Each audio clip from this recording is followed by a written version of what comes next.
yang hadir pada acara webinar pada siang hari ini.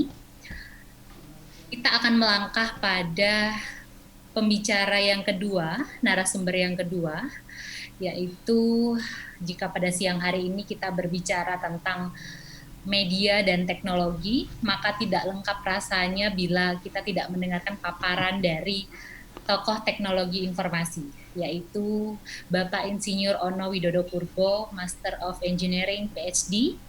Beliau lahir di Bandung pada tanggal 17 Agustus 1962, di mana ulang tahunnya 2 hari yang lalu, bersamaan dengan HUT Indonesia. Bapak Ono Widodo Purbo merupakan seorang tokoh dan pakar di bidang teknologi informasi. Selain itu juga dikenal sebagai akademisi dan juga penulis. Riwayat pendidikan dari Bapak Ono Widodo, pada tahun 87 beliau menyelesaikan pendidikan S1 di Institut Teknologi Bandung, mengambil jurusan Teknik Elektro, dan kemudian pada tahun 89 Bapak Ono Widodo Purbo menyelesaikan pendidikan magisternya di McMaster University di Kanada. Dan kemudian 5 tahun kemudian beliau mendapat gelar PhD dari Universitas Waterloo di Kanada di bidang teknologi rangkaian terintegrasi untuk satelit. Bapak Ono Widodo Purbo juga telah mendapatkan banyak sekali awards, yang beberapa diantaranya adalah pada tahun 92 masuk dalam buku American Men and Women of Science di New York, Amerika Serikat. Kemudian pada tahun 97 menerima penghargaan ASEAN Outstanding Engineering Achievement Award dari ASEAN Federation of Engineering Organization. Tanpa berlama-lama lagi, mari kita dengarkan paparan dari Bapak Ono. Kepada yang kami hormati, Bapak Ono Widodo Purbo, kami persilahkan. Terima kasih Mbak Putri Rahayu. Assalamualaikum warahmatullahi wabarakatuh. Teman-teman Gema Pakti yang saya hormati, juga dari Diknas Pak Henry yang saya hormati, juga Mas Faisal, terima kasih. Saya akan cepat aja karena waktu saya cuma dikasih 20 menit sambil stres. Ini silakan di screenshot, dicatat segala macam. Nanti kalau ada apa-apa silakan diskusi pakai Twitter. Saya sangat Twitter banget sih sebenarnya. Kalau ada koordinasi silakan pakai email. Dan ini ada e-learning. Jadi Anda bisa belajar apa yang saya omongin lebih detail dalam bentuk e-learning di sini. Total mahasiswa yang terlibat di sini sebetulnya ada 39.000, cuman 6.000 saya delete karena nggak pernah login. Jadi ini dengan kondisi di delete 6.000, sekarang ada 35.000 lagi udah sekarang. Sebagian kecil perpustakaan saya taruh di web, tapi ini saya rekam semua ini, seminar maupun aktivitas saya yang lain sering saya rekam. Anda bisa lihat di YouTube channel saya di Ono Center. Silahkan di like, subscribe, di share. Iklan, bohong ya Tang, gak dapat duit gue juga di YouTube gue.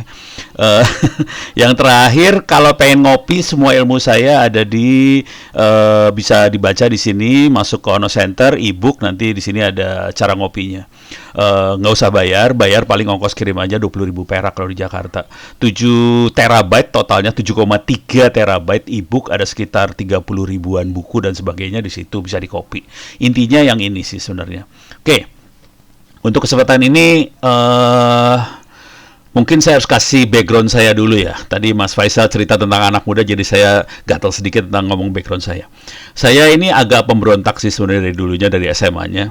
Contoh, saya kasih contoh satu aja. Waktu SMA kan sering kali soal ujian itu bocor. Sebagian besar teman-teman saya adalah nyari bocoran soal ujian. Waktu ujian-ujian cari bocoran. Udah gitu dicatat di kertas kecil atau dihafal atau dibakar, dimasukin ke dalam kopi teh, udah gitu diminum supaya hafal. Itu yang dilakukan oleh teman-teman saya. Kalau saya lebih kurang ajar dari situ. Jadi kebetulan ada teman saya yang dapat kakaknya nggak usah kakaknya, ntar nyebut orang enak. Jadi saya dapat bocoran itu dari teman saya, perempuan kebetulan. Yang saya lakukan bukannya saya salin, enggak. Waktu itu ujian belum dimulai, saya maju ke papan tulis, saya tulis bocoran itu 1A, 2B, 3C, 4, lengkap satu tes saya tulis papan tulis. Saking sebelnya, gue udah belajar sampai capek, ini bocor, saya tulis papan tulis. Terus datanglah guru bagiin soal. Guru nggak sadar bahwa di papan tulis itu ada bocoran. Terus kita semua nulis soal. Terus saya ngecek doang, 1A, 2B, 3C, 4. Aduh, jancuk, ini bener bocor saya bilang. Makanya saya cuma ngisi, saya hampir nggak ngisi sih, cuma saya ngisi nama, kelas, tanggal, tanda tangan. Udah gitu saya langsung 5 menit saya kerjakan itu, udah gitu saya datang ke gurunya, Pak, saya keluar. Saya langsung keluar. Saya nggak kerjain tuh ujian. Jadi saya tipe seperti itu.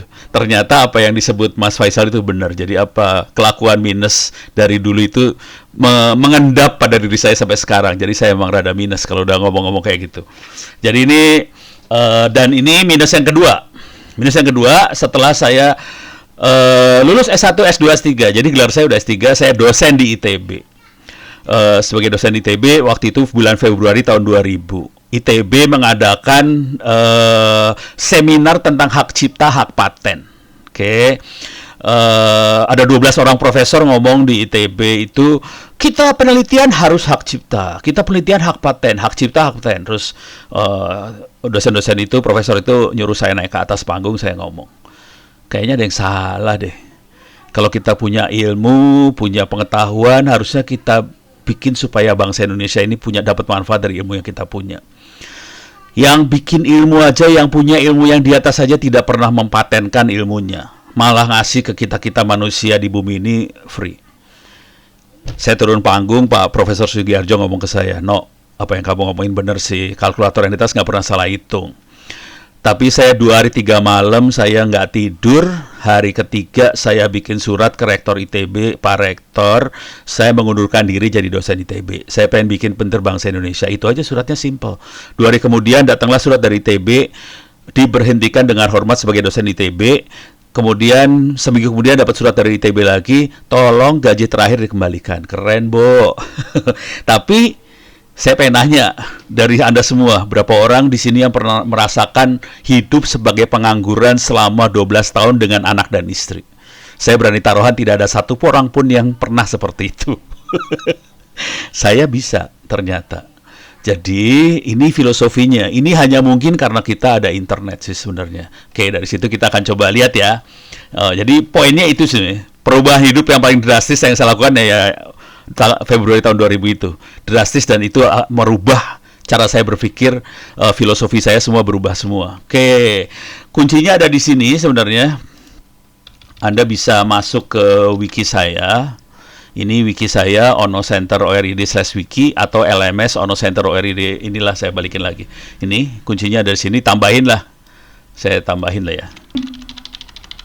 Alamatnya di sini. Slash-nya ganti, tambahin wiki. Gitu. Jadi wikinya ini makhluknya. Oke. Di sini ada filosofi naif kehidupan dunia cyber. Oke. Saya gedein dikit. Saya bentuknya buku sebenarnya ini, tapi udah jadi saya ebook dalam bentuk wiki. Anda bisa baca online. Ada catatannya sedikit. Saya geser ini ke sini biar bisa dibaca. Versi awal buku Filosofi Analisis Kehidupan Dunia Cyber pernah diterbitkan oleh Republika sekitar tahun 2002. Sayangnya royalti buku tidak pernah diberikan pada Ono W. Purbo sampai hari ini. Jadi udah 20 tahunan ya. Makanya ini yang saya tulis ini revisinya sih sebenarnya. Oke. Nah, filosofinya kira-kira gini, kita bisa baca di sini. Ini filosofi sederhananya. Ini adalah slide yang saya terima dari Larry Lessig. Siapa itu Larry Lessig? Ini bentuknya cuma gini doang, satu slide.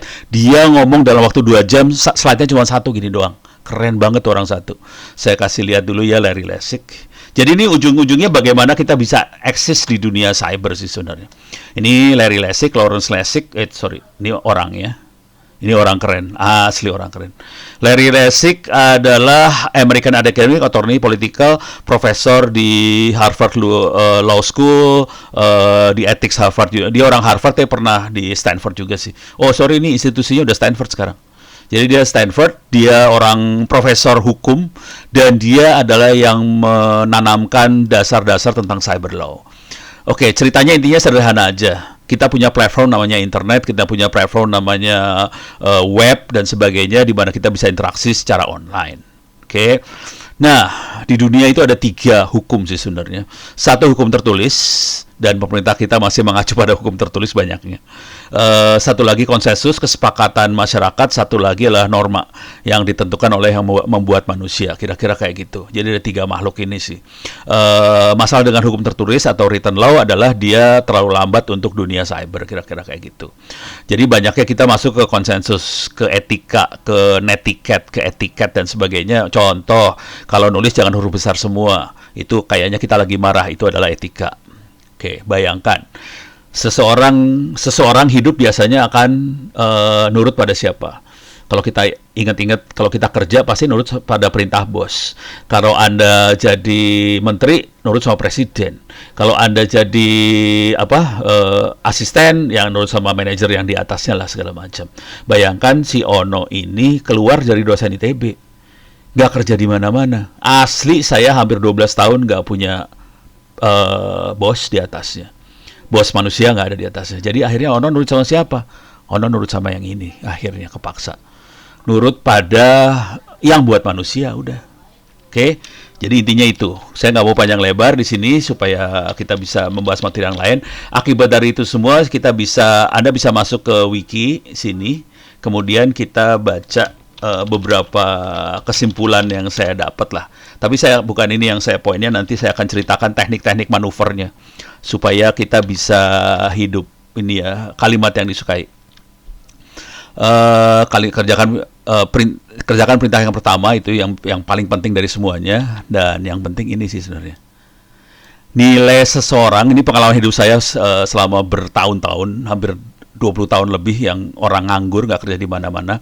Nilai seseorang tidak akan ditentukan oleh banyaknya harta yang kita punya, berapa emas yang kita punya, berapa account bank yang kita punya, berapa mobil Lamborghini yang kita punya, banyaknya kekayaan, tingginya pangkat, jabatan, gelar, banyaknya ilmu. Termasuk banyaknya ilmu ya, jangan khawatir. Tidak akan menentukan nilai seseorang. Nilai seseorang hanya akan ditentukan oleh berapa banyak, berapa besar umat manusia yang memperoleh manfaat dari seseorang tersebut. Itu aja sih. Intinya yang ini sih sebenarnya. Akibat dari situ, apa yang saya kerjakan sederhana banget nih. Semuanya tujuannya adalah memperbesar manfaat pada orang lain. Sebanyak mungkin orang dapat manfaat. Contoh, kenapa tadi saya nulis buku sederhana, supaya sebanyak mungkin orang dapat manfaat dari Ono. Karena sebagian besar orang itu ternyata banyaknya baca buku gitu ternyata. Tapi walaupun sekarang polanya mulai berubah. Ternyata banyak orang nonton video YouTube. Oke, ini buku-buku saya. Ini bukunya, ada di Andi Offset, ada di Gramedia, bisa dibeli, jangan khawatir. Ini ada beberapa buku lagi akan keluar. Ini sampai 2019 masih nulis. Ini ada 2-3 buku lagi akan keluar di 2020. Ini buku. Dan ini yang melakukan perubahan besar sih sebenarnya. Dari buku-buku contoh sederhana aja ya, contoh sederhana. Mungkin teman-teman nggak tahu bahwa WiFi itu bayar. Pada zaman dulu kala kita bayar 22 juta rupiah per tahun per WiFi ke Postel waktu itu. Akhirnya saya nulis buku yang seperti ini nih. Panduan praktis RTW-net, bikin warnet, mana nih warnet ada di sini di atas kalau nggak salah. Buku-buku pertama nih, buku pintar Linux untuk warnet, bikin warnet tuh ada di buku-buku itu. Jadi akibatnya orang mulai bikin internet murah segala macam. Jadi dengan buku itu kita melakukan perubahan besar. Oke, yang baca banyak, tapi ternyata buku aja kurang karena penerbit kurang cepat nyetak bukunya. Akhirnya saya bikin wiki ini, bikin Anda lihat. Ini kalau dilihat dari tahun 2000-an ini bikinnya sih sebenarnya banyak banget. Dan terus kalau lihat lagi, kalau mau iseng masuk ke Twitter. Ono W Purbo bisa dilihat juga. Ini Twitter saya, Fitur saya yang ikut hampir 392 ribu orang followernya. Jangan khawatir, 89% laki-laki. Jadi sedih sih sebenarnya. Tapi apa boleh buat. Tapi follower saya kira-kira gitu. Kalau Anda lihat lagi nanti isinya tanya jawab loh ini. Isinya banyak tanya jawab. Jadi komunikasinya dua arah banget. Lewat Twitter, lewat Yahoo Groups, lewat email, lewat Facebook. Bisa lihat Facebook saya juga. Isinya banyak posting tanya jawab juga nanti. Ini Facebook saya. Isinya komunikasi dua arah semua. Ini urusannya untuk manfaat loh ini. Semua urusannya buat manfaat karena saya tidak hidup dari bos di atas. Saya tidak hidup dari bos, saya banyak hidup dari yang bikin manusia. Jadi saya harus ngikutin aturan yang dibuat oleh yang bikin manusia. Itu aja sih, sederhana banget. Kalau dilihat ini nanti ada yang ini baru posting ya, ini baru posting masih dikit. Kalau lihat yang posting lamanya bisa ribuan nih, kayaknya ribuan kayak gitu. Yang nge-share banyak, nanti ada yang komen segala macam. Itu Facebook. Yang lebih dahsyat lagi ternyata YouTube ternyata dahsyat banget ya, sekarang baru tahu gue. Kasian deh gue, tapi masih kalah lah sama Atta Halilintar, mah kalah banget lah saya mah. Atta Halilintar kan followernya ada jutaan ya, Ono mah followernya cuman berapa, dikit. Saya mah cuman 94.000 lah follower saya, videonya 1.300 banyak sih. Videonya 1.200. Dan ini kalau kita lihat nanti saya bagi ini saya bikin playlist supaya orang gampang buat akses ilmunya. Ada hacking, ada teknik buat masuk neraka, adalah di sini, jangan khawatir. Masuk surga juga ada, saya bersecurity buat masuk surganya, masuk neraka. Jadi lengkap, seimbang lah antara masuk surga neraka, lengkap. Kalau mau lebih seru lagi kita harus baca ininya sih sebenarnya. Pertanyaan atau komentar-komentarnya. Kita bisa lihat komentar-komentar pertanyaannya di sini. Oke, saya gedein dikit biar ini bisa dilihat. Ini saya buka aja. Nah, ini udah pertanyaan. Mantap ilmunya. Itu pertanyaannya banyak loh, banyak banget pertanyaan. Saya turun, susah banget sih nurunin ke bawahnya. Ini dikecilin aja ya. Ya. Kok nggak bisa sih? Coba. Ya. Ya. Pak, bisa terangkan dengan file. Nah, banyak. Pertanyaan banyak banget ya, jangan khawatir ya. Pak, tolong buatin dong video cara bikin fintech, pinjaman online gitu. Cari duitnya gitu caranya. Ini banyak banget asli nanya. Dan jangan khawatir, saya jawab ya. Saya jawab nih. Komputer forensik itu gimana sih Pak? Silahkan lihat video-video saya, ada keywordnya forensik. Jadi saya jawab, jangan khawatir. Dan itu penting banget. Komunikasi dua arah penting banget, dan itu yang menyebabkan saya bisa memberikan manfaat pada orang lain. Kira-kira kayak gitu tekniknya. Oke. Nah, dari sini semua baru nanti muncul macam-macam ke kitanya. Contoh paling sederhana adalah pengetahuan yang mungkin saya gambar aja deh. Jadi kalau kita lihat ini pengetahuan yang saya punya, misalnya ini pengetahuan yang saya punya,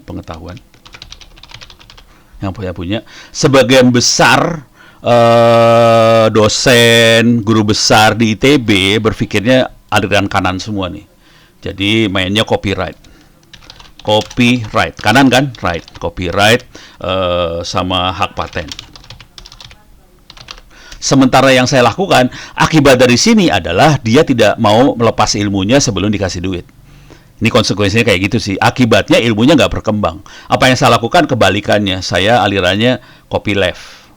Kalau ini right kan, saya left. Copy left. Lawannya right adalah copy wrong. Satu right, left, right, wrong. Ini ilmu dibuka, habis disebarin. Akibatnya apa yang terjadi? Saya bentuknya masukin ke YouTube. Ini dari sisi medianya bisa YouTube, bisa Facebook, bisa Twitter. Sekarang banyak banget yang pakai IG juga ya. Twitter, IG dan sebagainya. Saya nggak pakai IG ya, soalnya gue males sih sebenarnya ngasih lihat muka. Jadi makanya saya nggak ada videonya juga. Tapi apa yang terjadi di sini, apa yang setelah saya lepas yang ini, mulailah orang-orang ini terbuka wawasannya. Ini komunitas, di sini banyak komunitas, grup dan lain-lain dan sebagainya. Ini akan membuka orang, dari live ini akan membuka orang, dan apa yang terjadi, mereka bisa ngasih feedback ke saya dalam dua macam biasanya. Yang satu tanya, yang satu lagi protes. Atau masukan lah, saran dan sebagainya. Jadi pertanyaan akan saya jawab dalam bentuk tweet dan sebagainya. Kadang-kadang saya bentuknya juga publikasi, apakah itu dalam bentuk YouTube atau apa segala macam. Yang protes dan masukan seru banget jadinya. Pas saya posting kayak gini, Pak, ada yang lebih bagus, pakai yang ini lebih bagus. Akhirnya apa yang terjadi? Ini muter nih, jangan khawatir, ini muter terus. Dan akibatnya yang terjadi adalah ilmunya juga makin mengkristal. ilmunya akan makin menggesal, makin bagus. Dan teman-teman itu semua, mereka semua akan dapat manfaat dan mereka akan melakukan viral-viral juga. Jadi ilmunya juga bukan muter di ono, ini akan viral-viral lagi. Viral, viral, viral. Uts, salah. Ini viral, ini viral. Jadi semua muter ilmunya. Jadi banyak orang akhirnya bikin memutarkan ilmu dari diskusi-diskusi. Kalau nanti baca bisa kelihatan, oh saya bikin ini. Contoh akibatnya dahsyat banget. Mungkin teman-teman semua pernah dengar istilah warnet. Kalau tahu ceritanya, kisahnya, warnet itu awalnya bukan warnet. Mereka ngusulinnya jangan warnet. Kita pakai istilah warin, warung internet. Terus gue bilang, kagak keren warung internet. Gak ada net-netnya gitu. Mereka asalnya warung Tegal. Jadi warin, gue bilang jangan dah. Pakai istilah warnet aja, lebih keren ada netnya. Internet, intranet, ada net-netnya. Kasih nama warnet. Makanya sampai sekarang kita pakai istilah warnet. Dan itu keren banget. Terus mulailah mereka bikin sambungan ke tetangga. Oh, itu anak-anak Malang awalnya bikin sambungan ke tetangga pakai walkie-talkie. Jadilah RT RW net. Terus saya bilang lagi, wah ini keren banget. Mulai kita bikin buku dan sebagainya. Dan akibatnya yang terjadi adalah pada hari ini bangsa Indonesia adalah bangsa yang punya RT RW net terbesar di dunia. Coba iseng-iseng aja wajan bolik. Masuk ke Google aja wajan bolik, cari gambar. Ini pasti situs Indonesia semua nih. Jual wajan bolik, cara bikin wajan bolik, jual antena wajan bolik. Ini cari di Google semuanya Indonesia bahasanya. Bahasa Indonesia. Dan ini paling besar di dunia. Itu Indonesia. Coba lihat iseng lagi, RT RW net. Ini Indonesia lagi, jangan khawatir. Membangun hotspot, pasti Indonesia semua nih. Dahsyat loh. Indonesia punya 60.000 RT RW net di seluruh bumi Nusantara ini, dan insya Allah bulan November bangsa ini akan dapat gelar pahlawan untuk bikin pembangunan internet untuk rural dan desa-desa, karena kita adalah contoh dunia. Dunia belajar pada Republik Indonesia. Yang bikin siapa? Anak-anak muda semua. Dan ini mereka, kalau kita lihat udah Indonesia banget semua, RT RW net apa semua Indonesia banget gitu. Dan yang paling dahsyat adalah Open BTS Papua. Ini contoh akhirnya sampai Facebook nyontoh ke sini. Ini kalau Anda lihat ini foto sebelah kiri, ini adalah teman-teman di Bougainville di Papua, mereka yang nyambungin, naikin, ini bukan tower, ini pohon, ini manusia yang lagi naik. Ini BTS seluler bikin sendiri di desa, nyala sampai hari ini, dan akhirnya Facebook dan teman-teman yang lain nyontoh, dan mereka bikin telecommunication infrastructure project buat bikin kayak ginian di dunia. Jadi kita contoh dunia, dan hari ini ada belasan lagi desa-desa yang bikin 5G di Indonesia legal. Karena kebetulan Pak Rudiantara tanda tangan keputusan bahwa ini bisa legal untuk eksperimen. Oke, kira-kira itu poin yang ingin saya sampaikan. Kita bisa hidup dengan saya balikin lagi ke ini saya berarti ya, ke mana wiki gue, lupa ini dia. Saya masukin ke wiki saya aja, masukin ke Ono W Purbo lagi, kata-kata kunci yang pengen saya sampaikan ada di sini semua sih sebenarnya. Oke, ini dia. Ini dia. Jadi, poinnya adalah nilai seseorang tidak akan ditentukan oleh banyaknya harta, kekayaan, tinggi pangkat, jabatan, gelar, bahkan ilmu yang kita punya. Nilai seseorang akan lebih banyak ditentukan oleh besarnya manfaat untuk manusia, untuk umat manusia yang lain, dalam bentuk komunitas dan sebagainya. Dan ini sangat dimungkinkan kalau kita pakai platform yang namanya internet. Kira-kira gitu, karena semua toolnya sudah ada, dan ini saya cuma buktiin aja bahwa akibat dari ini semua kita bisa melakukan perubahan, dan insya Allah November kita akan dapat award sebagai pahlawan di dunia internet. Yang ngasih bukan Kepalang, nah yang ngasih adalah kayak DPR-nya internet dunia, namanya Internet Society. Oke, sekian dulu, mudah-mudahan bisa memberikan manfaat. Saya kembalikan pada Mbak Putri. Silakan Mbak Putri. Mudah-mudahan bermanfaat. Wassalamualaikum warahmatullahi wabarakatuh. Ya, terima kasih.